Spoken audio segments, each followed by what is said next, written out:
দেরি যাওয়া তো হয়ে গেছে, আমাদের হাতে সময় কম, যা করে তাড়াতাড়ি করতে হবে। হ্যাঁ, তখন আবার থানার সবাই চলে আসে খেতে। ঠিক বলেছেন দাদা, চলেন ভাইকে আগে দেখি। আরে দাঁড়াও, বুট করে বললি তো আর জায়গায় দেখা করা যাবে না, বুদ্ধি করে যাওয়া লাগবে। দাদা আমার মাথা তো কাজ করছে না, আপনি বলেন কি বুদ্ধি? শোনো, যাওয়া লাগবে তো ধরো তুমি আমার পেছনে পেছনে যাবা, আমি এই যে চা দেখো, আমি যে চা বেচতেছি, যে চায়ের দোকান থেকে চা নিয়ে এসেছি, তুমি তাহলে আমার পিছিয়ে থাকবে।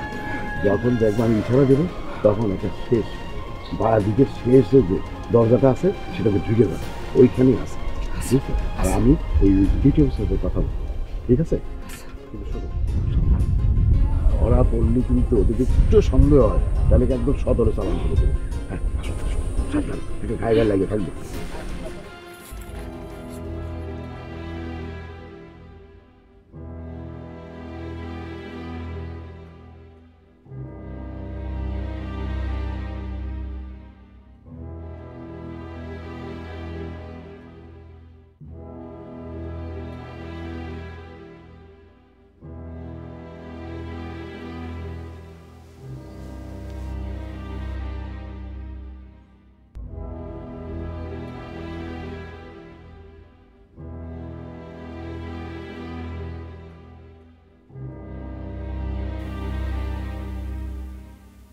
ওই ডিউটি অফিসার স্যার চায়ের কথা বলে পাঠাচ্ছি, কিন্তু উনি তো ঘুমোচ্ছে। চায়ের কথা বলেছে? আচ্ছা ঠিক আছে, আপনি যান।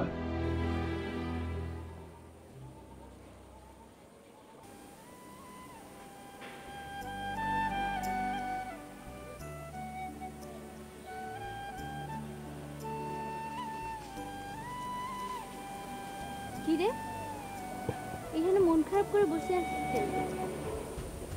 তোদের বাড়ি গেলাম তো খুঁজে পেলাম না।